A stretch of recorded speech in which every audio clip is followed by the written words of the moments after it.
well, let's look at these. Very good. Let's see. Good nucleophile, poor nucleophile, poor nucleophile. Good, good, good. Okay, so one lesson here is if something is neutral, does that mean it's a poor nucleophile? No, only oxygen. That's right. There are some neutral things that are good nucleophiles, like sulfur and nitrogen. So is oxygen always a poor nucleophile? No, if it has a charge on it, like on the one down toward the bottom that has potassium, that has a negative charge, so it would be a good nucleophile. Okay, excellent. Good. Okay, great, yes. So let's scroll down. That's good so far. Notice sulfur is a good nucleophile whether it's neutral or charged. Which sulfur is the better nucleophile? Charged. That's right. However, most of the time in OChem, it doesn't matter. As long as something is in the good category, it doesn't matter how good, so to speak. We only really need to put things into two separate categories. But technically, the SK is a better nucleophile than the SH. Okay? Sodium iodide is good. Then there's an alkyl halide, which is not a nucleophile. Good. We've seen that carbonyls oxygens are not nucleophilic. Epoxides are not nucleophilic. Ethers are not nucleophilic. What do those oxygens all have in common that makes them not likely to be nucleophiles? They do not have a hydrogen, which they could lose in order to become neutral after becoming positive from being a nucleophile. So it's kind of complicated, right? But that's right. So what you said is exactly right. They don't have a hydrogen, which they could lose after attacking to get rid of the positive charge, which they would get after attacking. Okay, good. Yeah. And hydrogen sulfate we've seen is unreactive, even though it has a negative charge. Even though it has a negative charge, it's unreactive. Why is that negative charge not reactive at all? Resonance. It stabilizes that charge. That's right. Okay, good. Grignards are nucleophiles, alkyl lithiums, sodium borohydride, and lithium aluminum hydride, good nucleophiles. Alcohol, again, is a poor nucleophile. We've seen that benzene is a poor nucleophile. That's something you study in the second semester. It turns out that benzene molecules are already very happy. They're called aromatic. If one of the first topics in the second semester is if something is aromatic, it's already very satisfied with itself and it doesn't want to go through a reaction. So that's good. And then sodium hydride, even though it's negative, it doesn't act like a nucleophile. What role does sodium hydride play? A strong base. That's right. So we didn't really explain why that is. We didn't explain why it wouldn't be a nucleophile. It looks like one, but we'll just memorize that that doesn't play the role of a nucleophile. Okay. Okay, excellent. Maybe we'll stay with question one for a moment, but that was very good. Sure. Okay. So there was a bunch of, let's see, good nucleophiles here. Which of those from question one are also strong bases? Which of the molecules from question one are also strong bases? You can go back and scroll up to the top so you can look at them all. Down. Okay.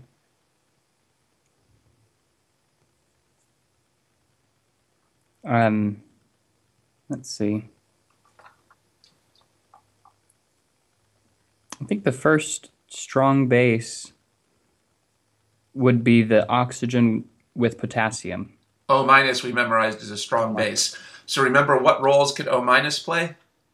Strong base or a good nucleophile. So it's pretty tricky. It's pretty tricky because it can be hard to tell. You kind of have to learn the details of each particular chapter of the textbook to see whether O minus is playing the role of a nucleophile or a base, or strong base there. Okay, that's good. What else? Okay.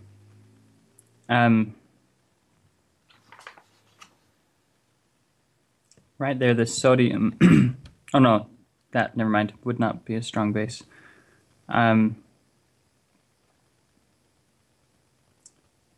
So you passed by the SK and the NAI. Not everything with a negative charge is a strong base. Good. Yeah. Not everything with a negative charge is a strong base. That Grignard reagent would act as a strong base. Good. And the alkyl lithium and the lithium aluminum hydride. I think Great. that. So you skipped over the sodium borohydride. Now, those are a little bit easier to tell whether they'll be nucleophile or bases. How do you know whether those will act as nucleophiles or bases? The Grignard or the alkyl lithium or the lithium aluminum hydride. In the presence of an acid, they will act as a base. Right. If there's no acid, then they will act as a nucleophile. That's right. So there's they're easier to tell than O minus, because you can just say, well, they'll act like a base unless there's no acids around. What role are they usually intended to play? A nucleophile. So 99% of the time, what role are they going to play in your course? Nucleophile. So why do you even need to know their bases? Well, the main reason you need to know their bases is so you can set your syntheses up correctly to avoid putting them in water or alcohol. You don't want to put them with water or alcohol because then they would act like bases. Okay, good. Yeah. And then I think just that last one, the hydride ion, would be a strong base. We already said it was not a nucleophile. Okay, so those are very important skills. So it's good that you got those right. And not only did you get those right, you got them right pretty quickly. That's good. So we're definitely internalizing those ideas. Okay, so let's continue. Okay, let's see. Good leaving group. Neutral oxygens are not a good leaving group. Ether does not have a good leaving group. Well, so in the 2 and 3, you said that the neutral oxygens were not good leaving groups. So why did we say the epoxide, the 3-membered ring, has a leaving group? Because of the ring strain. Right. That makes it want the oxygen want to leave one of the carbons, even though it's not usually a great leaving group. Good. Okay. We talked about that last time, so let's continue. Okay, so you and I haven't talked about that many leaving groups. We've basically talked about halogens, epoxide, and also what other things are good leaving groups besides what I put on this list? Let me remember. Things with a positive charge would make a good leaving group. Some things or anything? I think anything. Just about anything, yes. We saw that negative charges can be tricky. Negative charges don't always make you, say, a strong base, but a positive charge could always make you a good leaving group. Well, we've seen if there's a positive charge on a carbon, it's an electrophile, not a leaving group. Yeah. But other than that, positive charges make almost everything a good leaving group. Okay, all right, good. So that last molecule you wouldn't study much in OChem. It's because it's extremely boring. It doesn't have any nucleophiles or leaving groups. That's why what we focus on is the functional groups. Okay, good. Let's continue. What happens to a neutral nucleophile after it attacks? It loses a proton to lose its positive charge. That's right. So that's important to memorize. That turns out to be pretty important in OChem. Okay, number 4, I think you misremembered.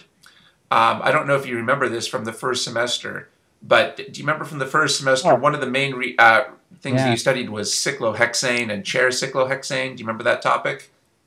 Yeah. How many members are in that ring?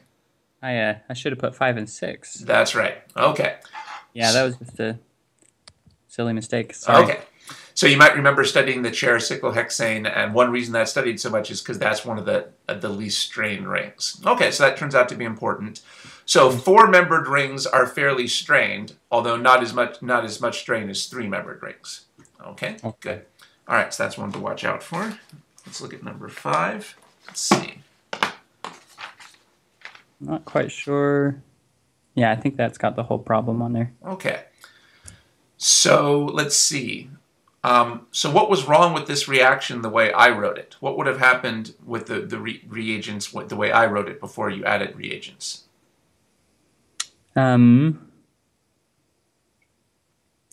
you would have been left with a negative charge on the oxygen. There's no way to protonate it, I guess, to lose that negative charge. Let's see. That's right. Good. And that's probably not what the chemist intended. Usually in organic chemistry, we're trying to make neutral products, not charged products. Let's see. How did you know that it couldn't have been protonated from the solvent? There was not a solvent listed, so I wasn't sure what the solvent would be.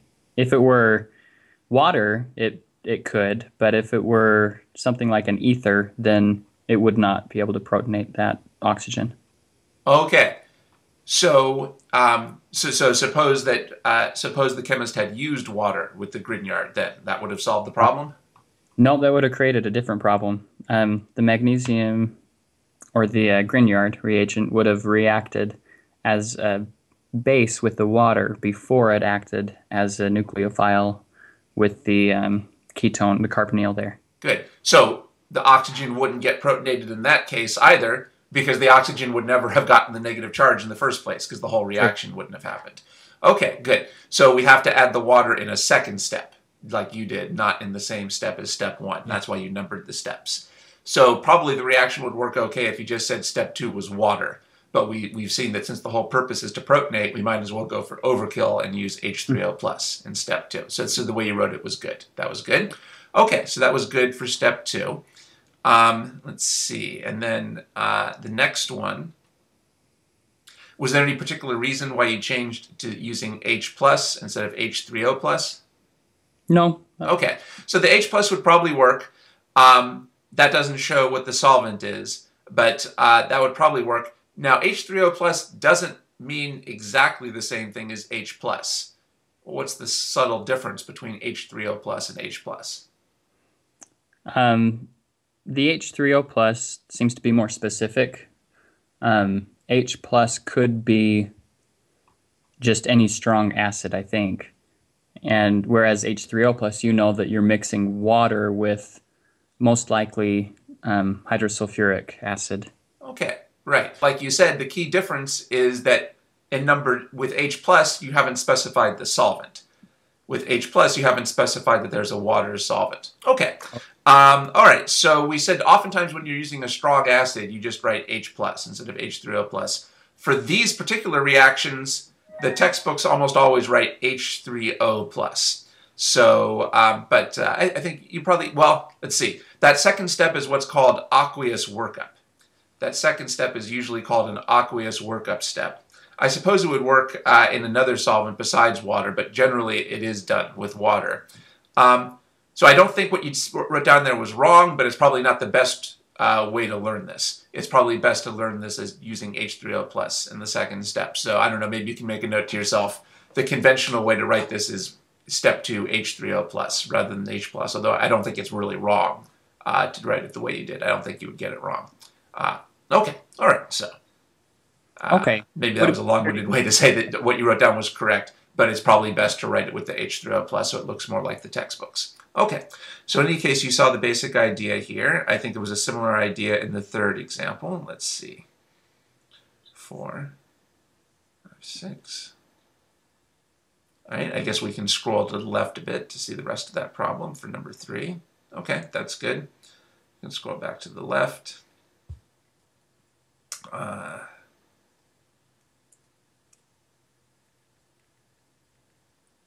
Okay, so these problems were all fairly similar to each other.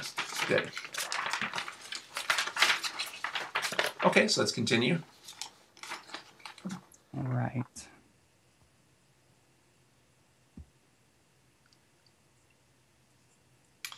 So here's a problem on bases. A weak base, strong base, strong base, weak base, weak base, weak base, weak base. Good, so notice that I put a bunch of similar things together so we could see the pattern. So we started with a bunch of oxygens, and we saw which were strong and which were weak. It was a pretty simple pattern. What was the difference between all the strong base oxygens and the weak base oxygens? The negative charge. Yeah, the charge really explained it here. Good. So let's scroll down.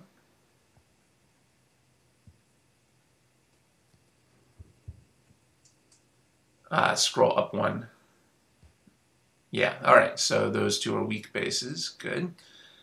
Yeah, alkyl halide is not a base. We've seen that the sodium iodide, that's a little bit tricky. Sometimes you see that used as a base in OChem, but a lot of instructors would advise against that because it's the conjugate of a strong acid. Butane's not a base. We know that sodium hydride is a base. N minus is a strong base. Grignards and alkyl lithiums and lithium hydride are strong bases. Good, so let's scroll down. Sodium borohydride is only a weak base. So although it's similar to lithium aluminum hydride, you use it in somewhat different conditions. Okay.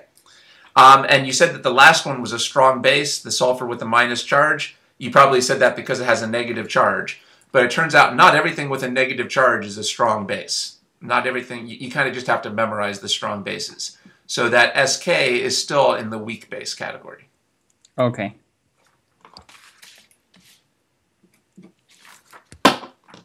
You kind of just have to memorize who are the strong bases. You can't just say it's everything with a negative charge. Although, yeah. So let's go back. So that's good work on those homework assignments. Looks like you got almost all of those correct. So, so that's good progress on that material. That's good that you did that. So going back to my screen, you just have to have the strong bases memorized. So what are the strong bases? You have oxygen that has a negative charge. That's right, which basically means either hydroxide or alkoxide. Good. What else?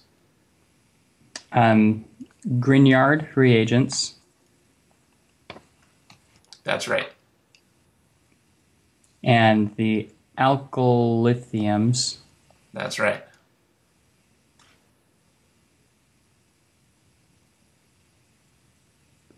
The aluminum lithium hydride. Lithium aluminum hydride. Good. Okay.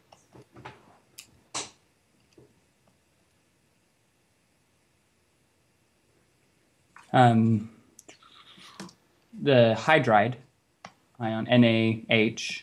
That's right. Sodium hydride. Good. Sodium hydride, yeah.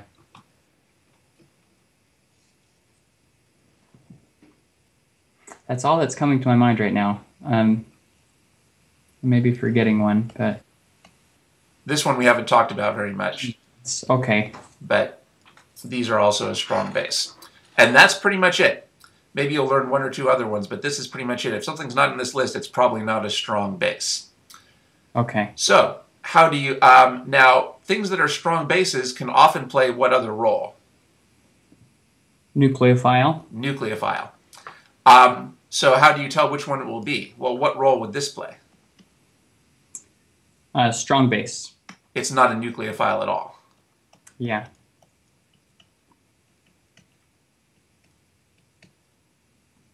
How about this one? Well, this almost always plays the role of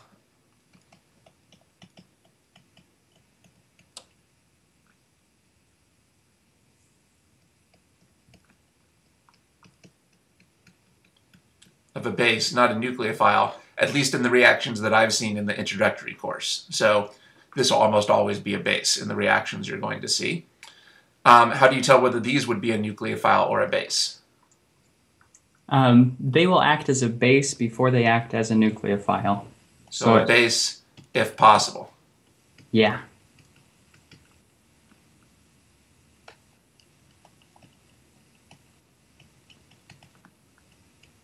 So we usually set up the reaction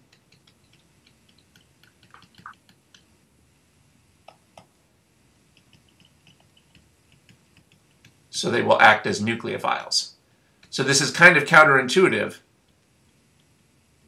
In a way, these prefer to act as bases.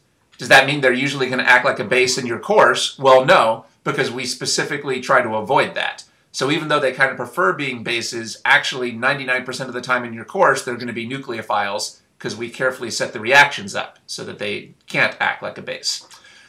So we were just talking about that in some of the homework problems. Okay. So it's kind of counterintuitive. What do these prefer to act as? If they have the choice. Prefer to act as a base. But what do they actually usually act as in the course? Nucleophile. Almost always in the course they'll act as nucleophiles because we set up the reaction so there's no acid around. Okay, and then how about O-? Well, as I've been mentioning a couple of times, this can kind of go either way. Can be either a base or a nucleophile.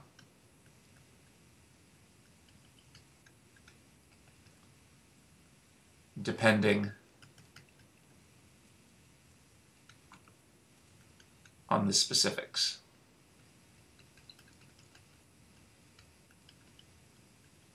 So basically, you have to study more OChem to learn what O minus will do in any particular case. O minus can be tricky. Okay, good. So this is our strong base table. This would be a good thing to have in your notes. We've talked about this before. So notice this is not a strong base. If something's not in this table, even if with a negative charge, it's probably not a strong base. Okay. You have that down? Yeah. Okay, good.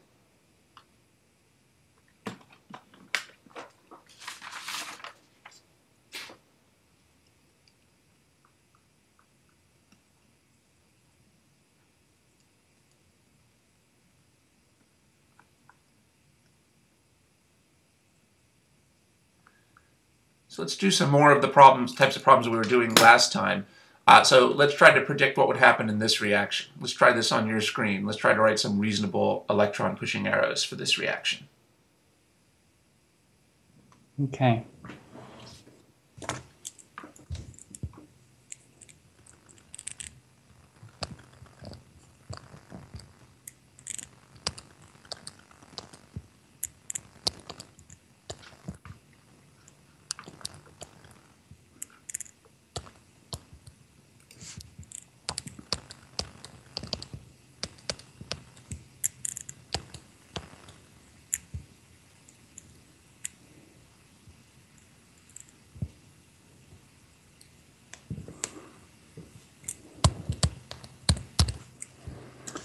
Okay, I think there would be no reaction. Seems like what we had said about the benzene is that it's a poor nucleophile that will only attack a charged molecule. Good, that's right. So that's good that you remembered that. We talked about that a little bit last time. Benzene is what's called an aromatic molecule. It's extremely stable, so it's a poor nucleophile. It will only attack things with a charge. Maybe one, I can think of one exception, but that's the general rule. Okay, so what can you think of anything we might do to try to get a reaction to happen here? Sure.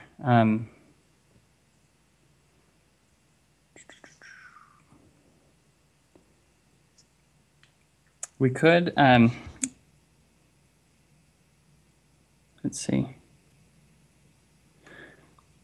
I guess typically if you want something to, say if we wanted there to be a better electrophile here, you could typically add an acid. Good, that's a good point. Let's see. Now that I think about this, this is a little bit, so that's good. We could use an acid to make a better electrophile. Now I guess this is actually a little bit tricky because does that alkyl halide look like it is a base? No. We don't usually think of that as a base. But let's go ahead anyway. This particular reaction, it is going to act like a base, even though that's kind of rare. Now, the acid we're using kind of a weird base here, so you might not be surprised. We're going to use kind of a weird acid. So I'll tell you the acid to write down. The acid is AlCl3. So let's write that down, AlCl3. Aluminum trichloride. Now I just told you, what role is that going to play? That's going to be an acid. Now, what's the definition of acid that we've learned? An acid will donate a proton to receive electrons. Good. That's good. That's good that you remembered that. That's very important. So this might seem weird. The aluminum chloride can't donate a proton because it doesn't have a proton. Yeah. However, have you heard there's the Bronsted-Lowry definition of an acid and there's a Lewis definition of an acid? Have you heard those terms? Yeah. Yeah. Notice we put both of those in our definition. We said that an acid wants to donate a proton and receive electrons. Well, that combines the Bronsted-Lowry and the Lewis definitions, because that's what most acids in OChem do. But some acids are only Lewis acids, not Bronsted-Lowry acids. So the Bronsted-Lowry definition has to do with the proton. That doesn't apply here, So this is what's called a Lewis acid. We might make a note of that. This is a Lewis acid. It's a Lewis acid because, so what would be the definition of a Lewis acid? It receives electrons. Yeah, it just receives electrons. Okay. So let's try to see how this could act like a Lewis acid. Now, we're going to have someone here act as a base, and it's going to be in the alkyl halide. So this is going to be something that we don't normally use as a base. But can you take any guesses as to, try drawing the electron-pushing arrows for the acid-base reaction here. It'll be a little bit different from what we've seen in the past. Okay. Let's see. If we had alkyl halide.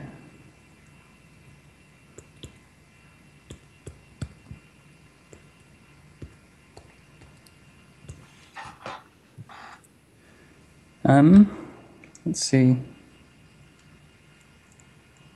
Is this an acid you want to receive?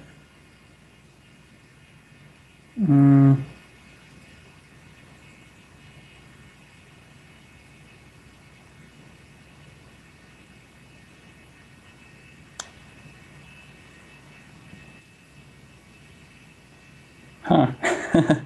I'm thinking. Okay, that's not a bad guess. That's not a bad guess.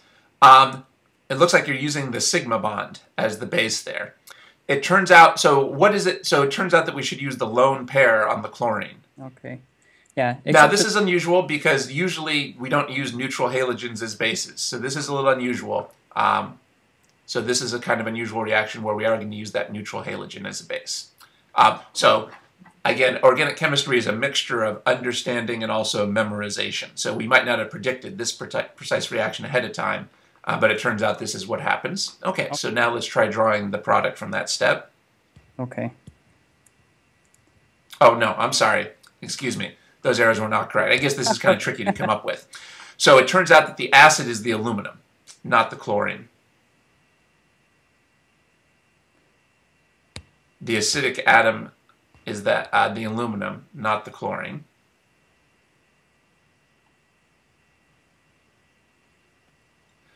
Now, why is the aluminum acting like an acid?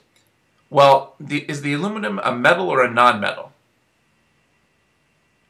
It seems like it's a semi-metal. Okay.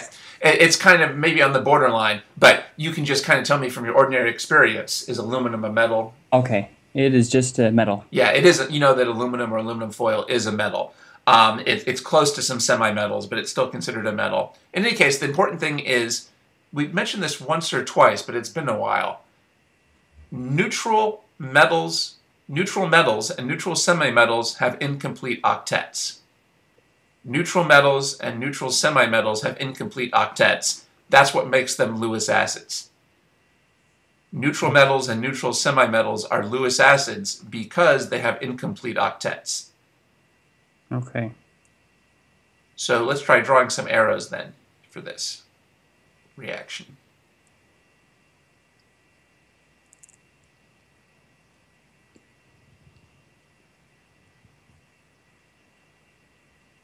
Now, do we need a leaving group? I don't think so. No, because it has an incomplete octet. That's right. This is the type of arrow that we've normally trained ourselves to think would violate the octet rule. But it doesn't do that for a metal or a semi-metal because neutral metals and semi-metals have incomplete octets. You know that neutral metals and semi-metals are on the left of the periodic table. They start with so few electrons that when they're neutral, they have incomplete octets, even when they're bonded to something else. That's what makes them Lewis acids. Why does the aluminum want to receive electrons? To get an octet. The aluminum wants to receive electrons, even though it's neutral, in order to get an octet. That's what's making it into a Lewis acid. Okay, so let's try drawing the product from that step.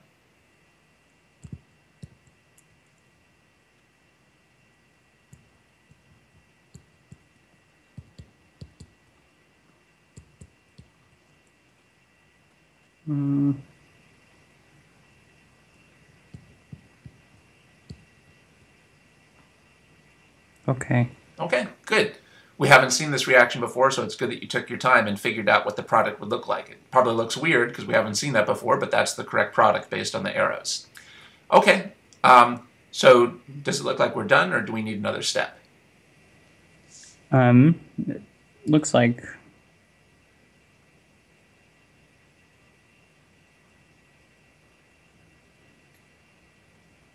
I think we'd want another step, but So let's see if we can try to come up with a reasonable next step. Try to come up with some reasonable arrows for the next step. okay.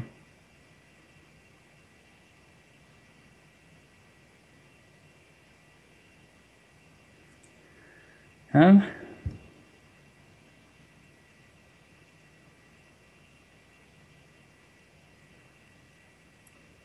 I don't know that this would work, but could you do something like that?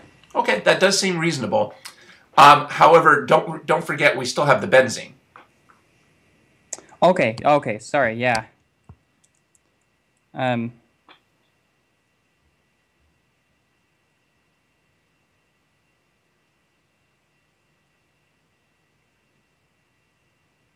So if we added the benzene, this would be a little unconventional, but the benzene could attack that. Okay, that's very good. Why is that reasonable? What role is the benzene playing? Nucleophile, And why is that reasonable? because there was just an acid-base reaction, and so next it would make sense for it to be a nucleophile reaction. We do expect a nucleophile-electrophile reaction next. That's true. But we still haven't explained why it's reasonable for the benzene to play the role of a nucleophile. Because of its pi bonded electrons. The carbon-carbon pi bonds. Good. Yeah. Now, benzene is only a poor nucleophile, so why are we able to get a reaction now? Because of the positive charge on... That's right. Positive charges make, even a poor nucleophile can attack something with a positive charge. Good. Let's see. Let's number your carbons. Okay. So what role is... Oh. Good. What role is carbon 8 playing? Carbon 8 is playing the role of electrophile. Right. And why is that reasonable?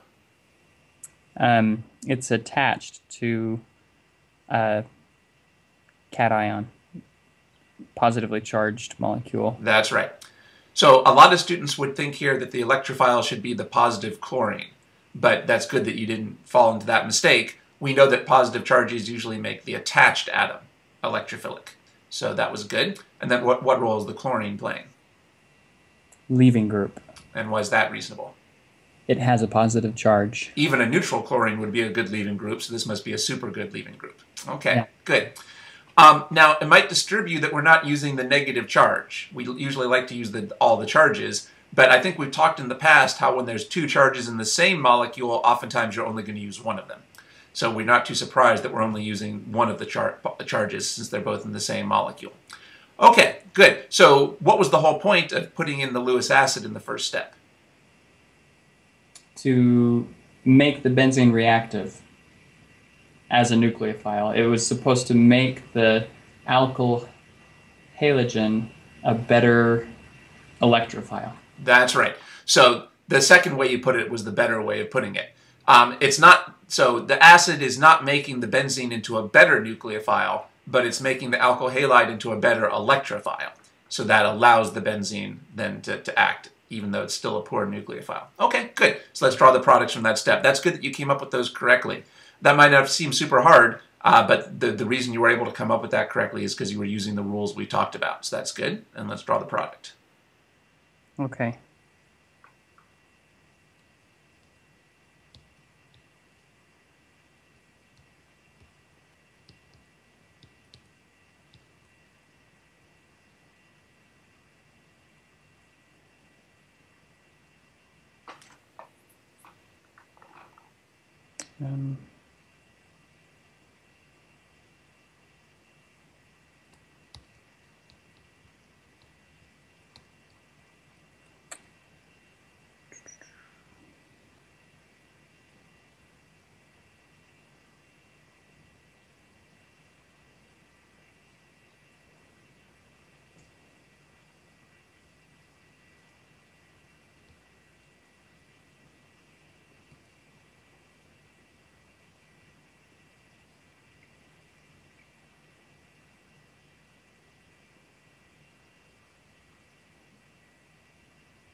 Okay.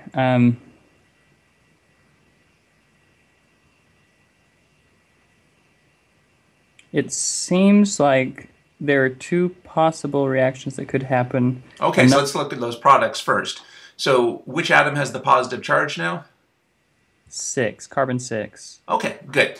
So first of all, let's just stop and think about that for a second. That's good. Again, it's good that you took your time and carefully drew that product. I don't think you've seen this reaction before, but you drew it correctly. You changed two charges on carbon 6 and on the positive chlorine. The negative charge didn't change because there's no arrows for that. That was good. Let's see. Okay, so does it look like we're done, or do we need another step? We need another step. Yeah, because we still have a positive charge on the main molecule. Okay, now this next step would be hard to figure out from scratch, so let me give you a little help. What role do we expect the Al, well, what type of reaction do we expect, what in general would we expect to have happen next? What type of reaction would happen next? In general, it would be an acid-base reaction. Very good, because we just did a nucleophile-electrophile reaction. Yeah. So now we expect an acid-base reaction, and that turns out to be what is going to happen. Good. Okay. So who do you, which molecule will be the base? Which molecule will be the base? Well, that's what I'm not quite sure if the benzene could, since there is a positive charge, but perhaps it's preferred that aluminum with its negative charge would act as a base. Why did you say, let's see, so you're saying either of them could be a base? I believe either one could be, but my question, I guess, is would the aluminum then be the stronger base over benzene because it has a negative charge? Well, who would you expect, why would you expect benzene to be a base? Because of the carbon-carbon pi bonds. Okay. Now, there is an error in that way of thinking. Normally, carbon-carbon pi bonds can be basic. That's right.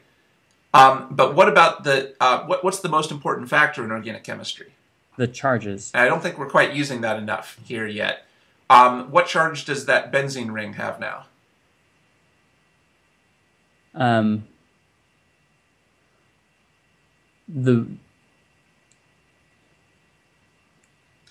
So, you mean the one that... Are there any formal charges in the benzene? No. Are there any formal charges in that molecule? Oh, this product here? Yeah, there's a positive charge. Oh, so who were you thinking of as using as the base? The original benzene? Or oh, okay. Maybe you were thinking of using the another of one of the original benzenes. That actually would make some sense. That certainly might be possible. Okay, I misunderstood you. I thought you were going to use the positively charged ring that we have here. Okay. So why would this positively charged ring not act like a base? It has a positive charge. Yeah, that's right. But maybe I misunderstood you. Maybe you were going to use another of the neutral benzenes. Okay.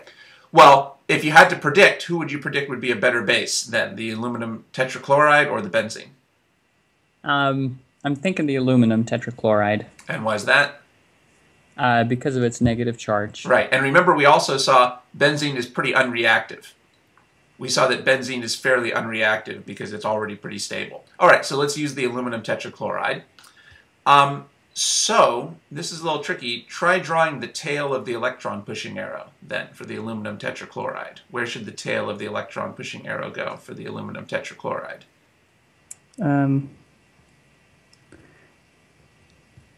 Perhaps right here. Okay. So, which particular atom will be basic here? Who will be the basic atom? The chlorine. Not the aluminum. Why are you saying it's the chlorine if it's the aluminum with the negative charge?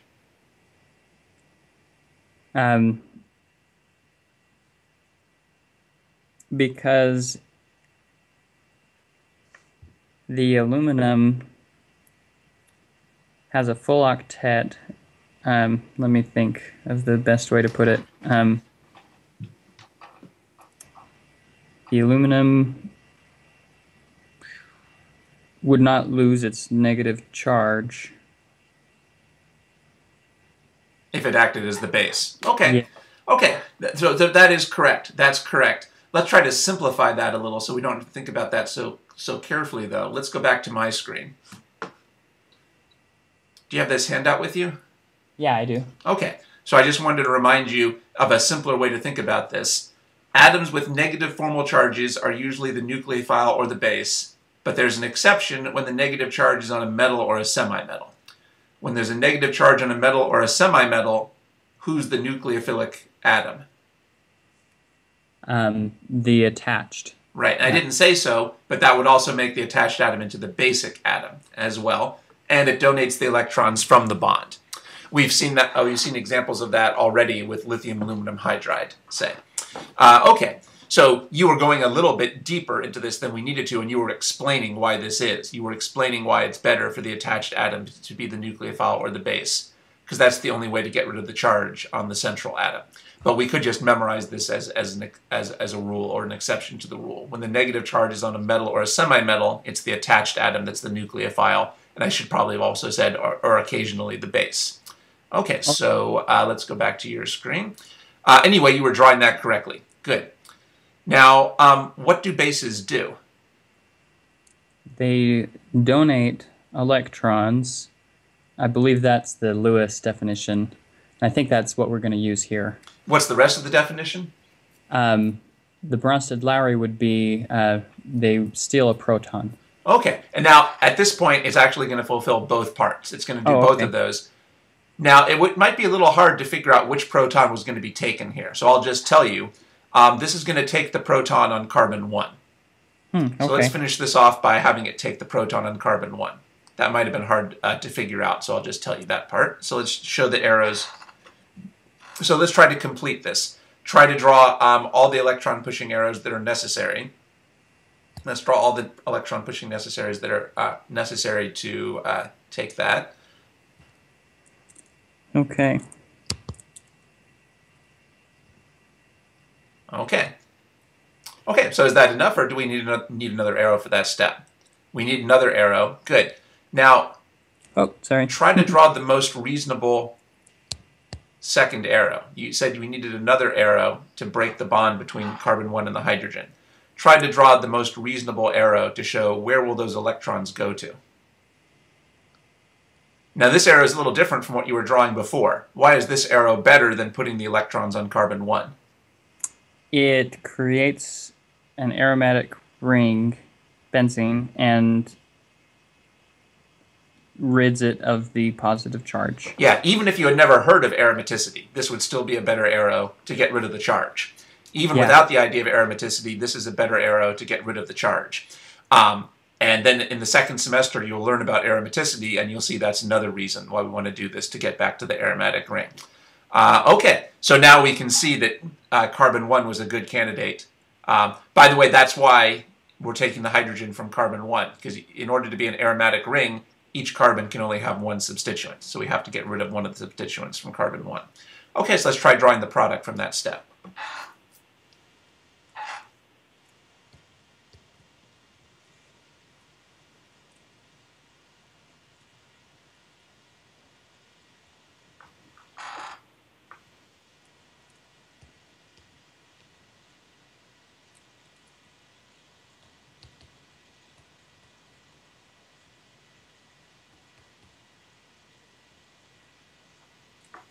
Okay, great.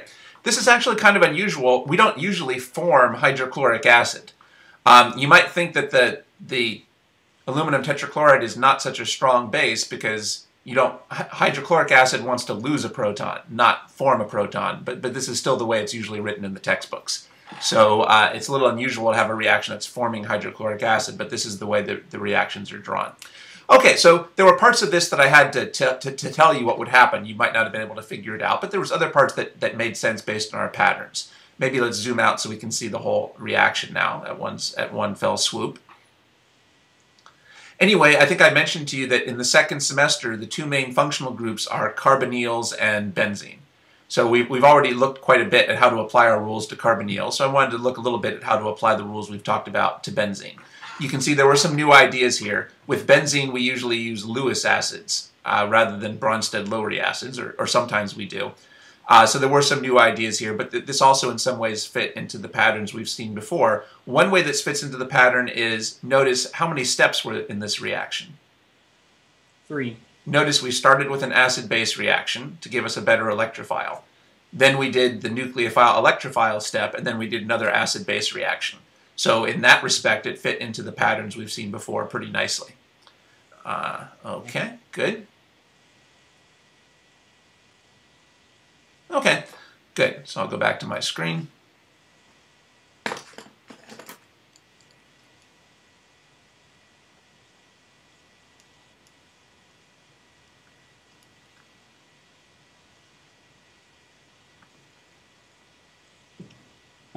Quick question on that last problem. Sure. Would it need to be divided into steps or not? That's a good question. That's good that you're wondering about that. That's a good question. Well, we can kind of figure it out. The only reason you'd have to break it into... So the basic question is, can we add the benzene at the same time as the acid?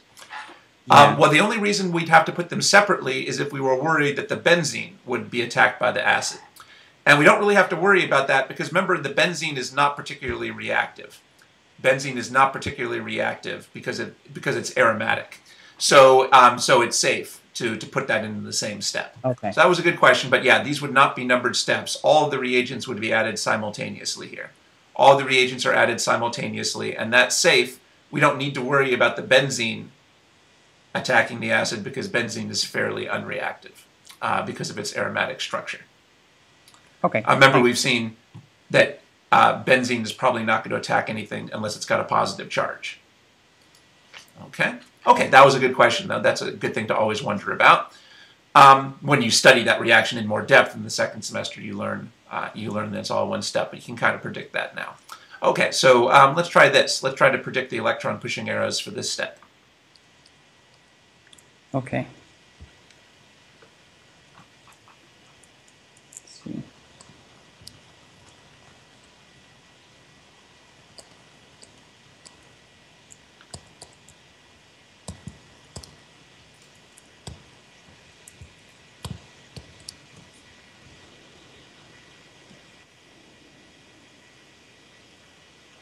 Again, I would say no reaction because the benzene would, to act as,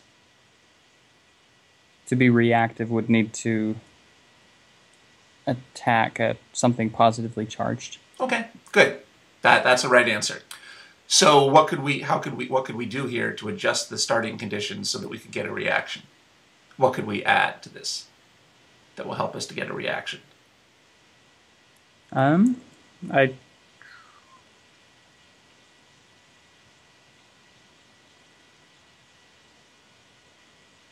I would think you could still add an acid. That's right. Okay. What would be the purpose of the acid? To make the bromide a better electrophile. Good. To make the bromine a better electrophile. Good. Br2 actually is already somewhat electrophilic, surprisingly, but it's not a good enough electrophile yet.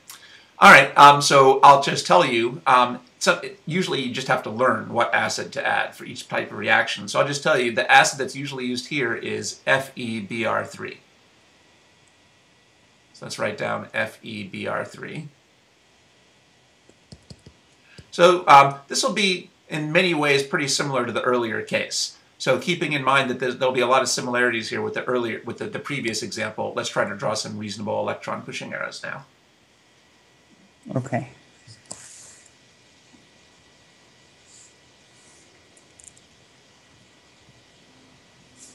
Okay, let's see.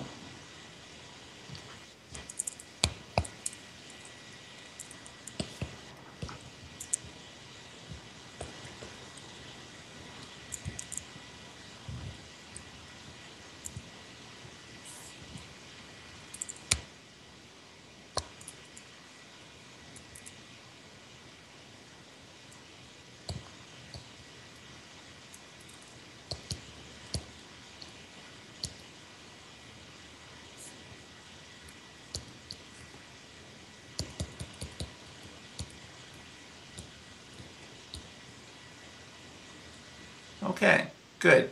Now you have an arrow pointing to the iron, but no, the iron's not losing any bonds. Isn't that going to break the octet rule for the iron?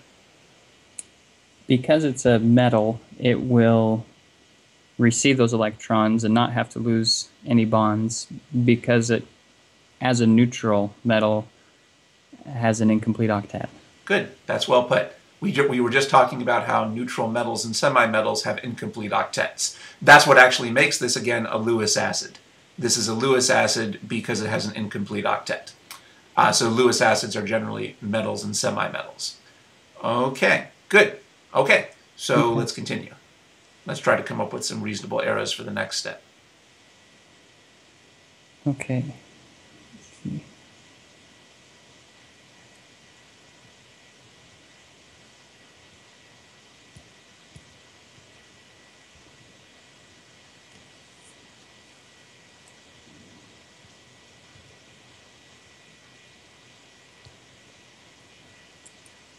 Okay, now what role is the neutral bromine playing? Electrophile.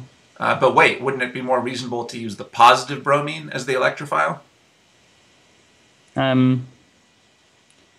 No. Typically electrophiles, unless it's a carbon that has a positive charge, the electrophiles typically are attached to the molecule with a positive charge. That's right. Usually the electrophile is the atom that's attached to the atom with the positive charge. So that's good that you worked this out. So most students would predict this incorrectly. Most students would have the benzene directly attack the positive bromine. But because we've learned that rule, we know we're going to attack the atom that's attached to the atom with the positive charge. And then what role does the positive bromine play? Leaving group. We've seen that's the general pattern. Positive charges usually make atoms into leaving groups, not electrophiles, except for carbons, like you said. Okay, excellent. So that fits well into our earlier pattern. So let's continue. All right.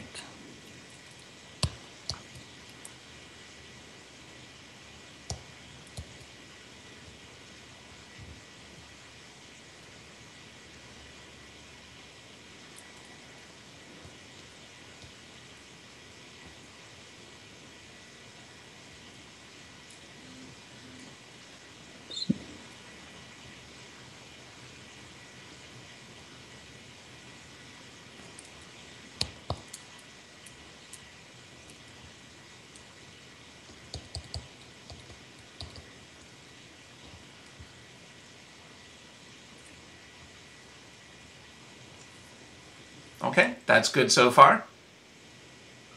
So let's continue. Do we need another step? Yeah.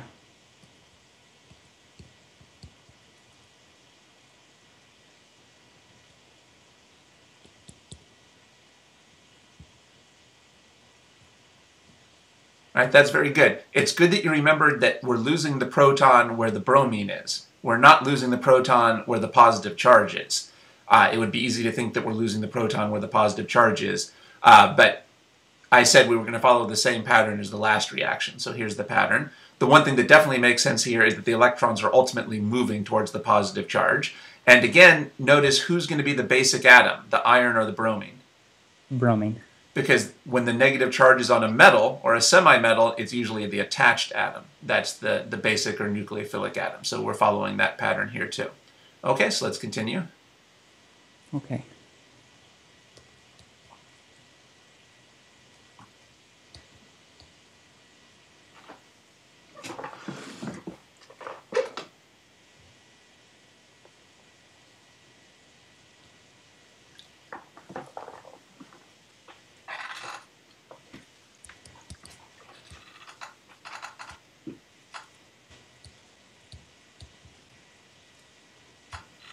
Okay. Okay, very good. Are we done? Yep. Yeah. Again, this is a little bit weird because we're making a strong acid, HBr. Usually it's not favored to make strong acids like HBr, but this is the way this is usually shown in the textbooks.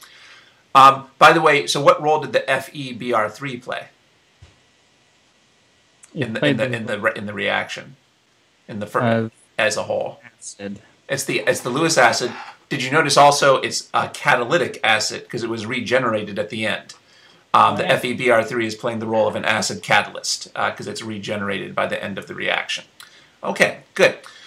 So this reaction should look very similar to the previous reaction. You might even want to scroll up so we can see them both at the same time. I don't know if they'll both fit. But anyway, they're both very similar to each other. So like I said, you and I have now gone over a lot of the basic ideas for some important second semester reactions. Remember, the second semester is mainly about carbonyls and benzene. The two main topics from the second semester are benzene and carbonyls. We did a lot of carbonyl problems previously, so I wanted to look at a couple of benzenes. And we can see the benzenes, we had to learn a couple new ideas here for benzene, but a lot of our earlier rules and patterns still apply. So the things we've already talked about make it much easier to predict and certainly make it much easier to remember what happens in these reactions. It follows our normal acid-base, nucleophile, electrophile, then acid-base pattern. Okay, there's a bunch of other reactions that are similar to this with benzene, but this gives you the general idea for that. Okay, so you can see there's always new variations. These were new types of acids because in the past all of our acids were also Bronsted-Lowry acids that were donating protons. But when many of the reactions with benzene use Lewis acids instead. But once we said that, we were able to kind of apply our previous ideas here. Okay, good. I'll go back to my screen.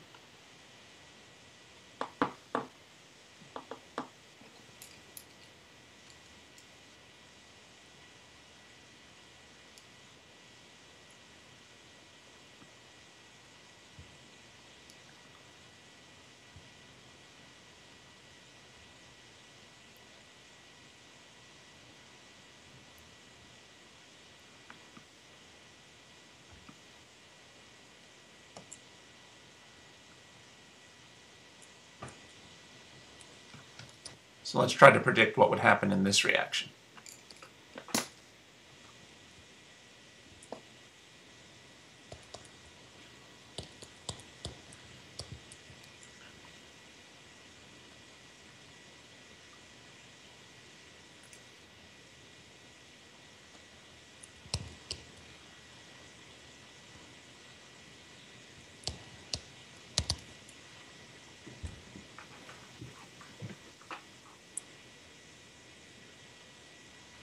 Okay, why did you say no reaction? Said no reaction because there's not really anything strong enough to react with water. Everything's pretty weak. Okay, good. So try to come up, what could you try to add to get a reaction to occur here? You could add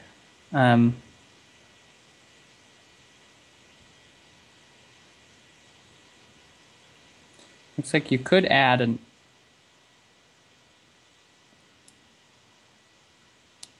acid. Okay, like, so let's go for that. What would be the purpose of adding the acid? To make water a better electrophile. Okay, so let's go ahead and work that out. Let's try adding an acid. What acid might you add?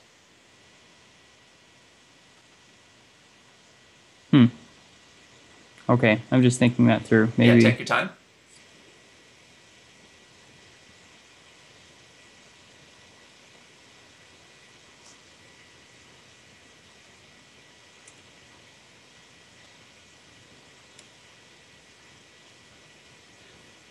I guess if we did add an acid, it would just react with the water to,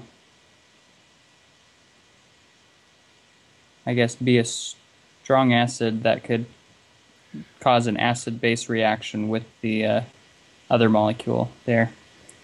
Now, we don't want to do only acid-base reactions. We're almost always trying to get a nucleophile-electrophile reaction to happen. Now, let's try to make a plan ahead of time. Who do you think the chemist here is intending to act like the electrophile? And who is the chemist intending to act like the nucleophile?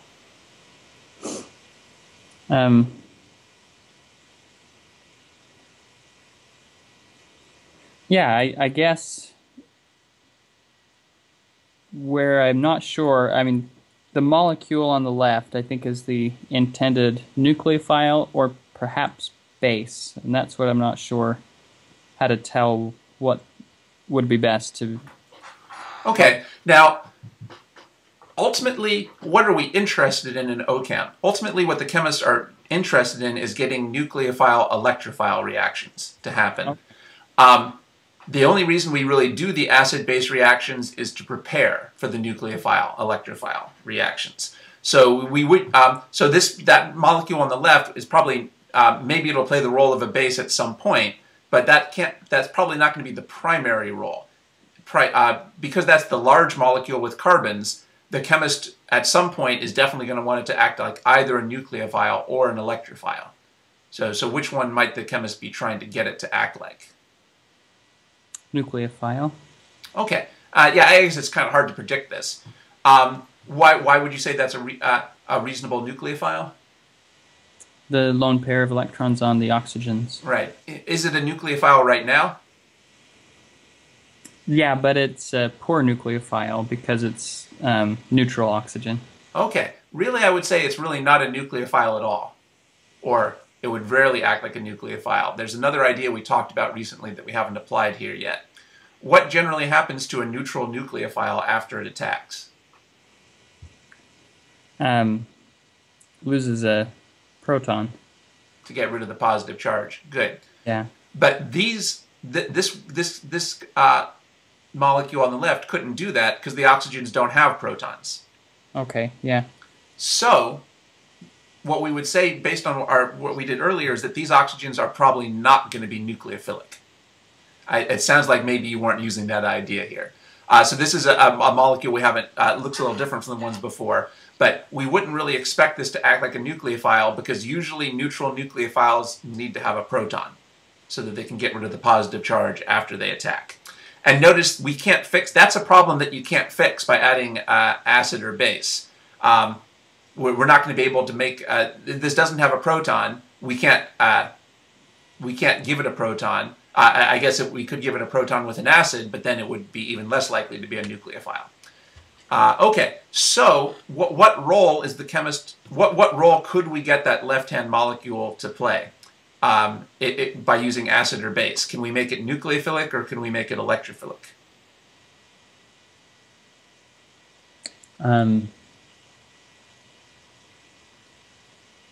It seems like you could do either one. I'm thinking that what we're wanting to do is add a base, a strong base, to make that a better nucleophile. I mean, not exactly that, but if we added something like sodium hydride, then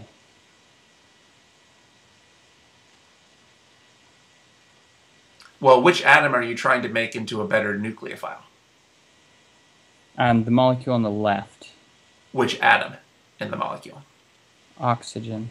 Okay, but notice how a base probably couldn't do that because bases usually work by taking a proton. And again, the oxygen doesn't have a proton. If you see what I'm saying? Okay, yeah. Maybe I'll go back to my screen. Yeah, that makes sense.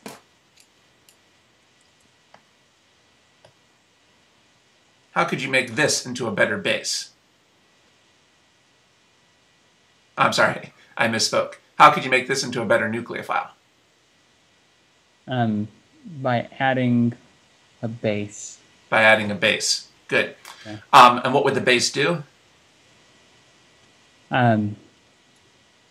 Steal the proton and leave the... Steal the proton from which atom? From the only proton there, from the oxygen. Right. Now, there are other protons. There's tons of protons. Right. But this is the one that's acidic, and that would give which atom a negative charge? Proton. Yeah. That would give the oxygen negative charge. Good. So that could give us something like this. But do you see, that probably wouldn't work in this case. What's the difference between this oxygen and this oxygen? Why couldn't we use the base to make this oxygen into a nucleophile? There is no proton to steal. Yeah. So notice that it turns out to make a big difference whether you have a proton attached to you or not. It turns out to make a big difference whether you have a proton attached to you or not. Because this doesn't have any protons attached to the oxygen, we probably can't use a base to make this oxygen more nucleophilic. Okay. Okay, so we were having some trouble analyzing this, but this molecule here probably can't act like a nucleophile. This probably can't act like a nucleophile because these oxygens don't have protons. Because they don't have protons, they don't want to act like a neutral nucleophile because they wouldn't be able to lose the charge after they attack. And there's no way to make them, to give the oxygens negative charges because, again, they don't have protons to lose. I guess the basic point here is the only reason that we can make this into a better nucleophile is because this oxygen is weakly acidic. Because this oxygen is weakly acidic, it can react with a base. But this oxygen is not acidic, even weakly, because it doesn't have any protons to lose. Okay.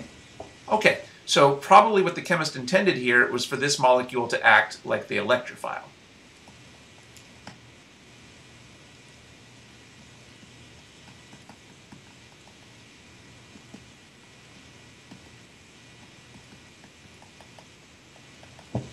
So what role did they intend the water to play? Nucleophile. Because that's the only role that's left. Yeah. How could I expect you to predict that? Well, it turns out that there isn't really any reasonable way for this to be a nucleophile. There isn't really any reasonable way for this to be a nucleophile, and there's no good way to make it into a nucleophile using an acid or a base. So what should we add to help this reaction now? Should we add an acid or a base? I guess theoretically you could go either way. Actually, theoretically we could go either way. So let's try to make this into a better electrophile. How could we make this into a better electrophile?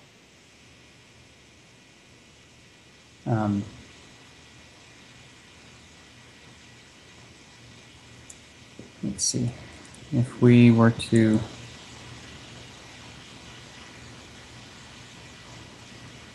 okay.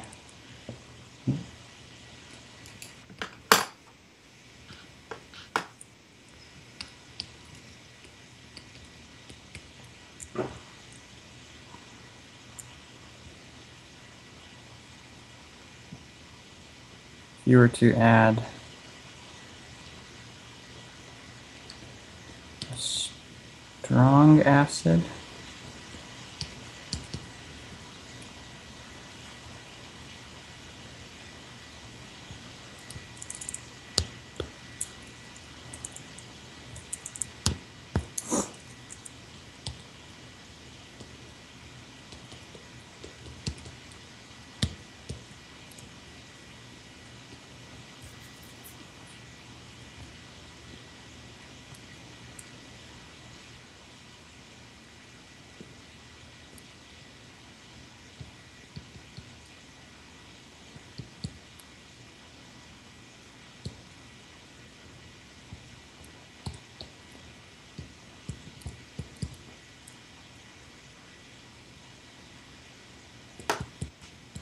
Okay, very good.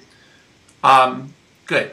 Now, I'll give you a hint for the next step. It turns out that in the next step, the leaving group just falls off without being pushed.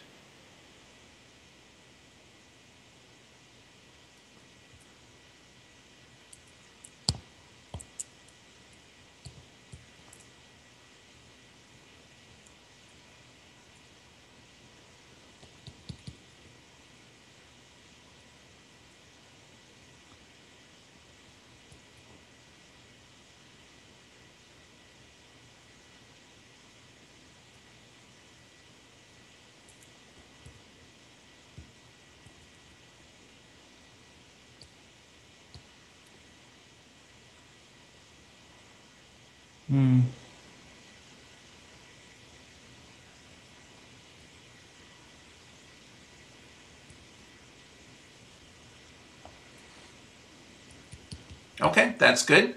That's good that you took your time and figured out the product with the correct charges there. Good. Why did you have the oxygen leave carbon 3 instead of leaving carbon 2? To leave it with a tertiary carbocation. Carbon 2, it wouldn't make sense to make a primary carbocation. Good, good. Now, let's be a little careful. What's the definition of a tertiary carbon? What's the definition of a tertiary carbon? Or it's yeah, it's actually just a secondary carbocation because there are only 2 carbon. Yeah, you can't just say that tertiary means attached to 3 things because all carbocations are attached to 3 things. The question is how many carbons they're attached to. Okay, in any case, based on the carbons, we would substitution, we would expect this is the better carbocation. There's also resonance stabilization here as well. Okay, good. So now, how did the acid help this reaction?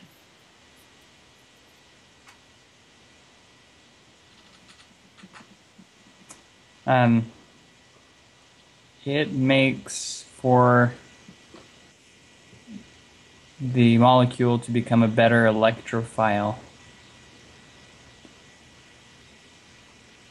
Okay. Now, so far, no one's acted like an electrophile, so how has the acid helped so far? Yeah, I guess it's created a good electrophile at the end, but in the process, it did create a good leaving group.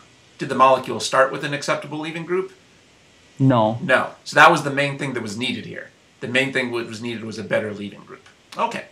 Okay, so does it look like we're done, or do we need another step? I think that this oxygen on the water would react with that secondary carbocation. Good. When there's a positive charge on a carbon, the carbon acts like an electrophile. Good. Yeah.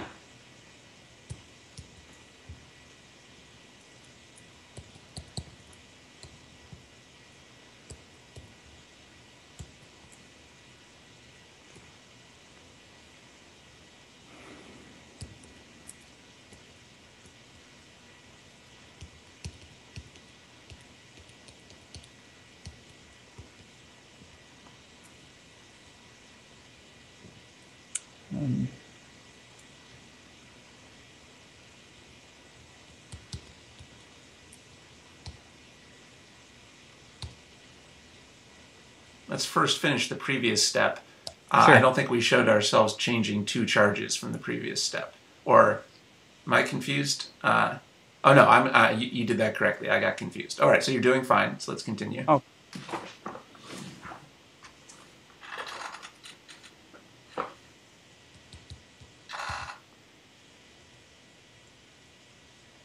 When you use H3O+, the solvent is water, so you can just write another water molecule. Good.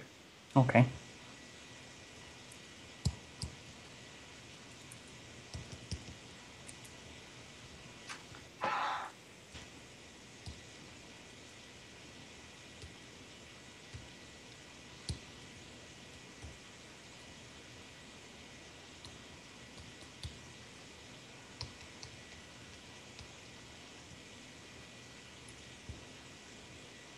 Okay.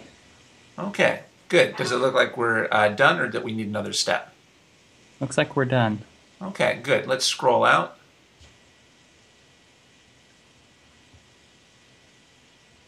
Okay, good. So ultimately we can see how the acid helped this reaction. Yeah. And notice that the H3O+ was a catalyst because it was regenerated at the end. Yeah.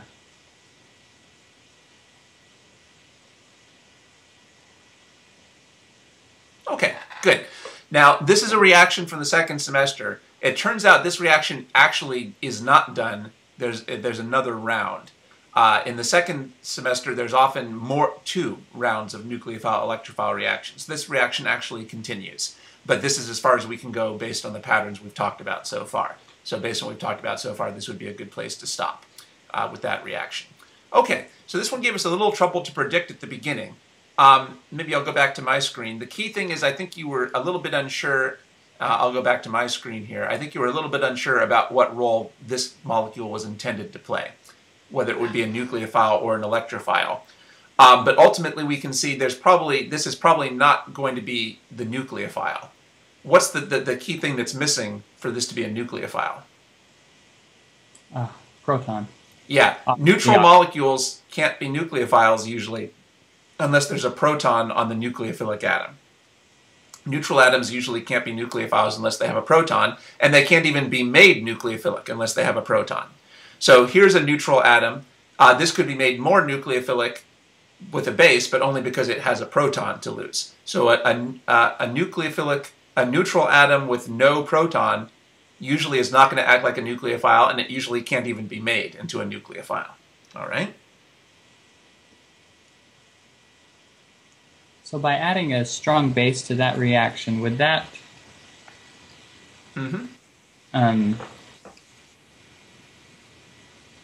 would that react at all with that molecule we were looking at? I know it would react with the water only to create like a hydroxide ion, or let's say you added hydroxide.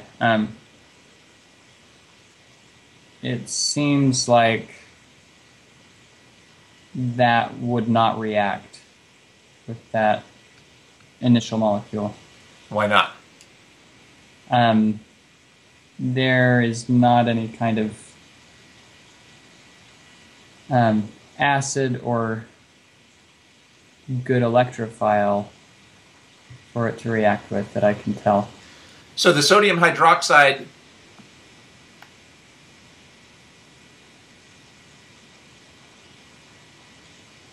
could act like a base with the water, but as you might be already seeing, that's not really very interesting because it would just give us another sodium hydroxide. How do you know the sodium hydroxide won't act like a nucleophile and attack this molecule?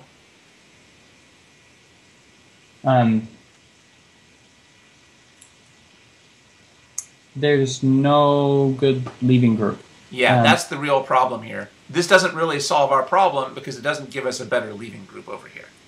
Okay. So this does not have an acceptable leaving group. So adding a base is not going to help to solve that key problem. The core problem here is that this can't do anything until it gets...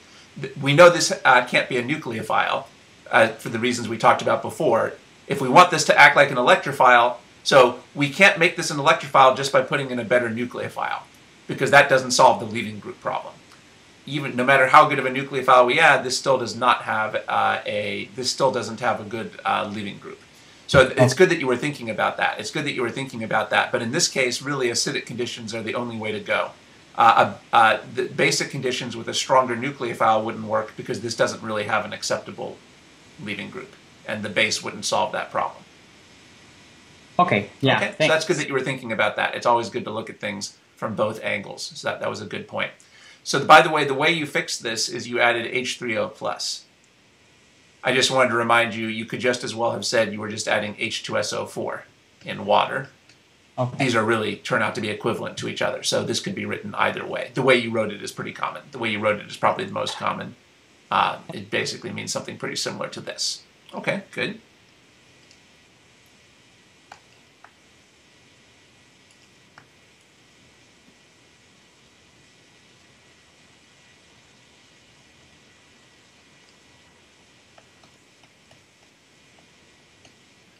So let's try to predict what will happen in this reaction.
Okay, why did you say there would be no reaction?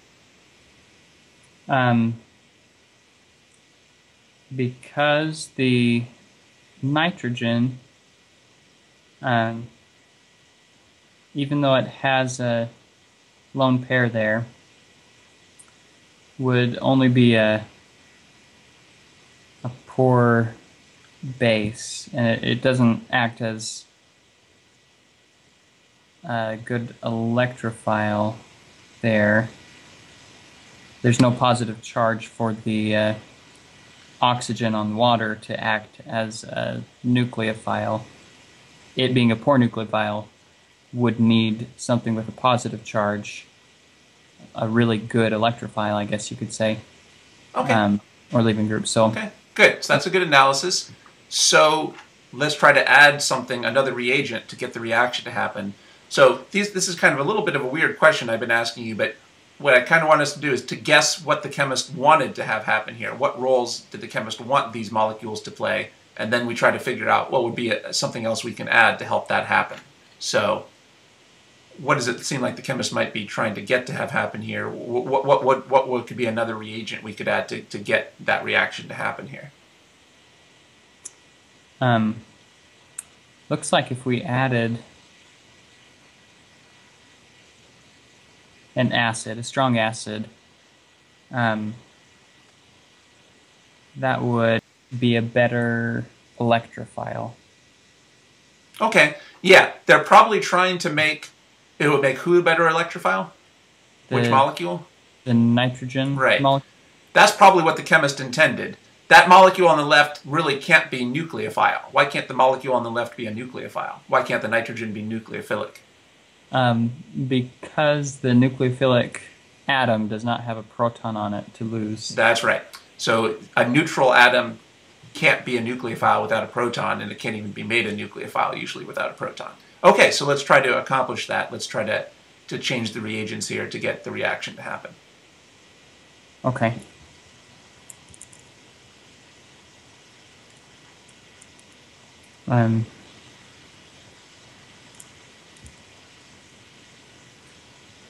So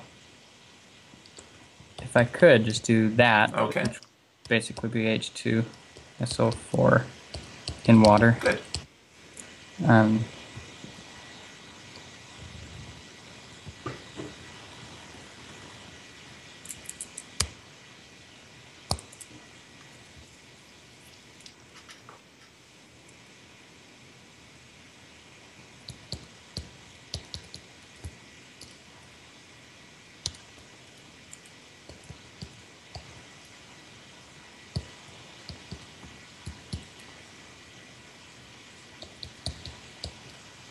Okay, that's good.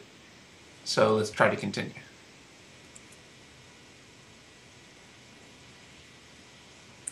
I'm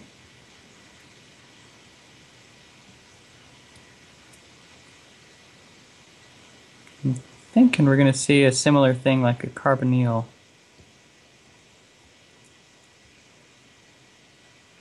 Okay, that's right. You're correct. That is the reaction that happens, and it's good that you're looking for the analogies. It's good that you specifically said this seems similar to a carbonyl, that is a very accurate analogy. So that's right. This is not a carbonyl, but it turns out it's going to react quite similarly. So it's good that you're looking for that analogy. That's what a lot of OChem is about. A lot of OChem is about trying to see analogies between the new reaction and the reactions we're already familiar with. So that was good that you saw that. So what role is carbon 4 playing? Carbon 4 would be the electrophile. That's right. Why is that reasonable? It's attached to a positively charged atom. That's right. When there's a positive charge, it usually makes the attached atom the electrophile. You might wonder, why can't we use carbon 1? Carbon 1 is the electrophile. Well, but for one thing, if we're trying to use the analogy with the carbonyl, this looks more similar to what happened with the carbonyl. And then, so this is the reaction that we're going to have happen. Okay, good. So let's continue. Okay.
Okay, so it looks like we might stop here since the neutral molecule doesn't have a charge anymore.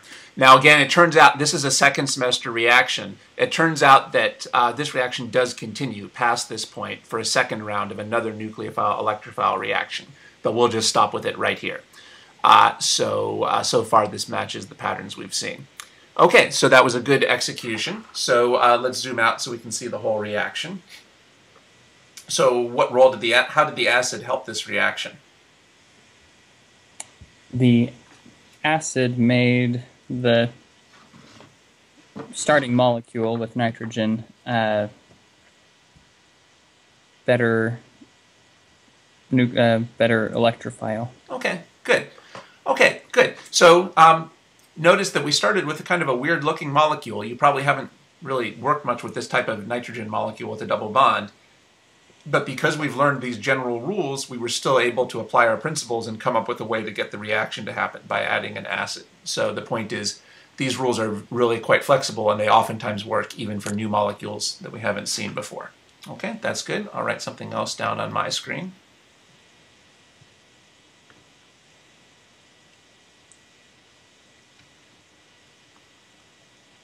So let's try to predict what would happen here.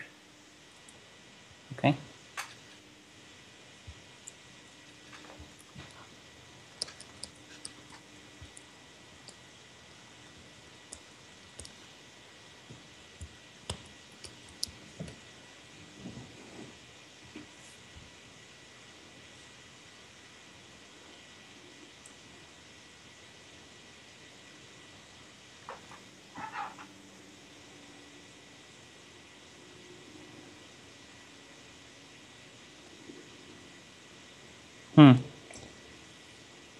I want that oxygen to react with the carbon 5. Because you've got a good leaving group there, but I don't think it would react unless we were to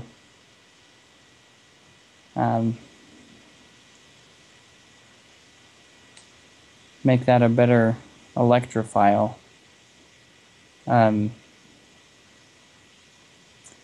It seems like in the past we were able to add a metal-based Lewis acid to make that halogen positively charged and its adjacent connected carbon into a better electrophile. I think if we added something like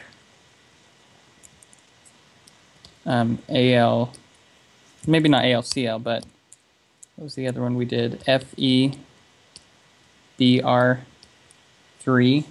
Okay, good. So that's a good thought process. That's a good thought process. So why did you say that there would be no reaction with this reagent at the start?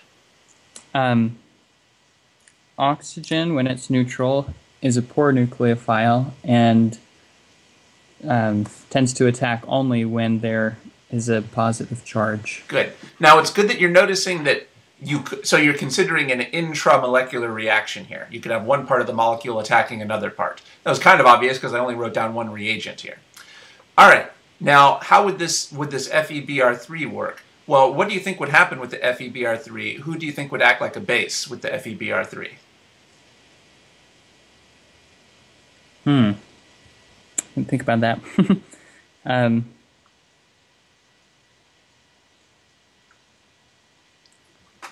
Perhaps the hydrogen, because that's well, honestly, I'm not quite sure which would be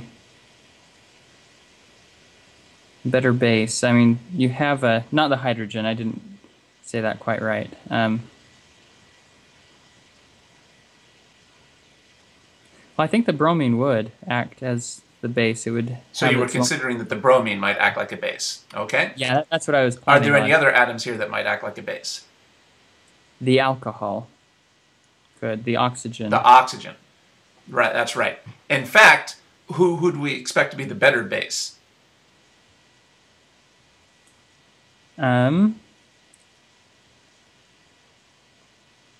Who have we? So Yeah. we actually haven't seen many examples where neutral halogens act like bases. I know we did see that in the benzene reactions, but those were kind of unusual. On the other hand, we've seen many reactions where neutral oxygens acted like weak bases. So, all right, so you had a good thought process here. You had a good thought process, but the problem here is that the oxygen would likely be a better base than the bromine. Let me think about that. Would it? One second. Well, I don't know. I don't know. Maybe this would work. All right. So this isn't what I was going for, but maybe you were just thinking outside the box. So I don't know. For all I know, this reaction might work. Actually, now that I think about it, this would be unusual. But now that I think about it, maybe this reaction actually might work. Okay. So this isn't what I was going for, but actually this might be good thinking outside of the box. This reaction might really work. It turns out, though, that we generally only use Lewis acids for the benzene reactions in OChem.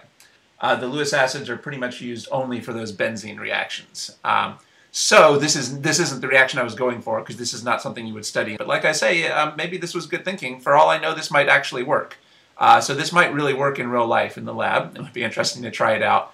But we'll try something else, because this is not the variation that you would learn in your course. But actually, it made some sense.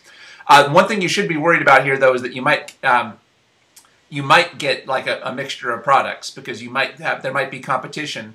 Sometimes the Lewis acid might react with the oxygen, and sometimes with the bromine. So maybe that would be a downside to this approach. So I'm not 100% sure what would happen here. You might have been onto something. But let's try a different variation, so this will be more like what you would see in your course. So can you think of any other approaches?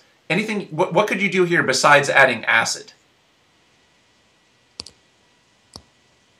Could try adding a base. All right, there wasn't much left. What would be the purpose of adding the base? To create a better nucleophile. That's right. So it sounded like you maybe weren't quite considering that possibility. One thing we could do is try to make the electrophile more electrophilic. That's a little bit tricky here, though, because we don't usually have ways to make alkyl halides more electrophilic. Although, like I said, what you were writing down made sense, because we did do that with benzene. So what you were trying made some sense. But except when we're doing benzene reactions, we don't usually try to make alkyl halides more electrophilic. So let's go the other way and try to make the nucleophile more nucleophilic. It's not really obvious maybe what base to add. Try to come up. What do you think might be a reasonable base to use here?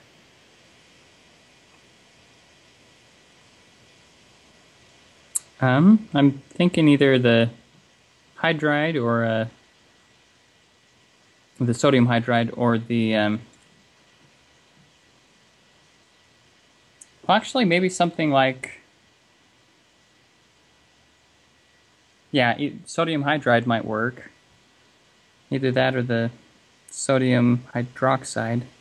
So I think textbooks often go either way.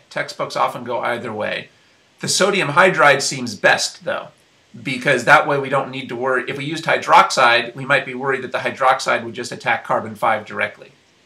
Yeah. So I do sometimes see textbooks use hydroxide here, but it seems like it would be more clear-cut to use sodium hydride, because does sodium hydride act like a nucleophile? Not at all. So that seems like the safest way to go. Okay, so let's try that.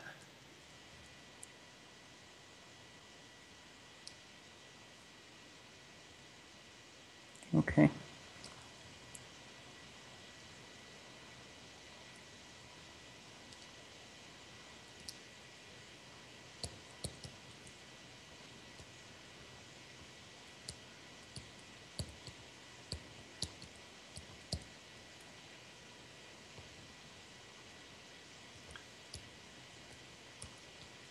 I think we still have to show some remaining products from the first step in order to show that we're changing two charges. Yeah. Okay, good.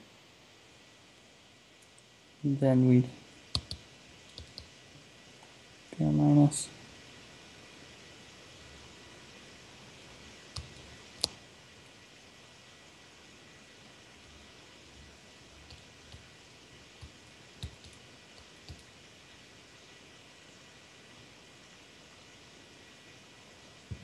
Okay, I think that's where we'd stop. Okay, good. All right, very good. That was a good drawing of the ring. Okay, so remember that, so on this problem you were kind of assuming that we were going to use acid to give us a better electrophile, but in fact what the textbooks usually do is they use a base here to give us a better nucleophile. But like I said, even though what you described, even though the Lewis acid approach you mentioned wasn't what I was going for all I know that might actually work in the lab. But I would mention, usually the Lewis acids in your course, the Lewis acids are usually going to be confined to the benzene reactions. We don't usually use Lewis acids except for benzene reactions. Okay. Although for all I know there might be other reactions that they can be used for, but in the introductory course and on the DAT, usually the Lewis acids are only used for the reactions that involve benzene. Okay, so here's the variation on this that you would probably see in the class. Okay. So the purpose of the base here was to give us a better nucleophile. Okay. Okay. All right. Well, what have we kind of gone over so far? We started with me giving you the electron pushing arrows and making sure you knew how to draw the product based on the electron pushing arrows. And I think you made excellent progress on that. You're very rarely making any mistakes on that. So we made really good progress on drawing the product when you're given the electron pushing arrows. How many charges do you change on every step of every mechanism? 2 charges. So you've been doing a good job with that. But then we moved on to the harder part, which was how can you come up with the electron pushing arrows yourself? So we saw that one of the keys to that was thinking in terms of the roles. What are the roles in organic chemistry? What are the names of the roles? There's nucleophile and base and electrophile and acid and leaving group. Good. And it was pretty complicated. There's lots of rules. There's really a lot of rules and exceptions. Lots of rules and exceptions for how to figure out what roles things are going to play. But we spent a lot of time on that, and I think we've cleared that up quite a bit. So we've gone over a lot of rules and exceptions, and now in many cases we can do a pretty good job at predicting who's going to be the nucleophile and who's going to be the electrophile. And then we went even further than that, and we started trying to go over how can you figure out when you need to add acid or base to a reaction. We've started going over how you can figure out when to add acid or base. How does adding acid help a reaction?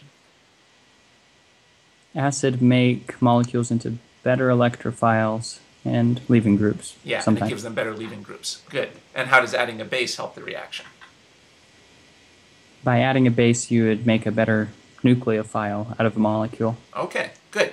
So not only can we often predict what the right electron pushing arrows are now when we're given the reagents, but we've started learning how to write down the reagents ourselves, or at least we've started learning how to see when we need to add acid or base. We've started learning how to see when we need to add acid or base. Do you have that reactivity handout with you? Yeah. Okay, so basically we've gone over the first 2 pages here. So here's page 1. So we talked about the definitions of nucleophile and base. We saw they're very similar to each other. We talked about the signs for what makes something a nucleophile or a base.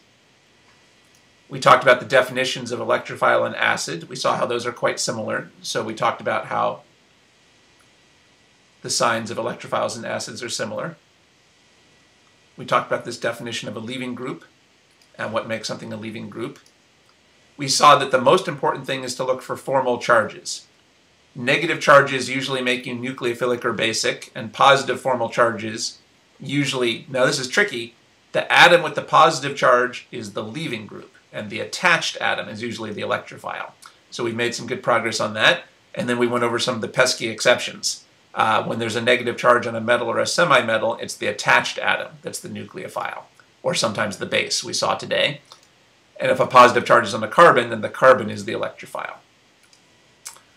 So we basically covered everything here on this first page. There's a lot of stuff on this page. The rules are actually kind of complicated with a lot of exceptions, but we pretty much got those down now. Here's our rules for using electron pushing arrows. We've made really good progress on that.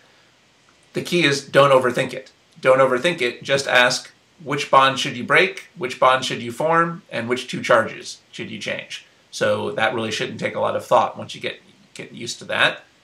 Here's the rules for whether to break a bond, to form a bond, or both. At this point, you're probably not even thinking about these rules anymore. At this point, you might just be kind of doing this automatically. But you might want to review, here's the rules that you've been using.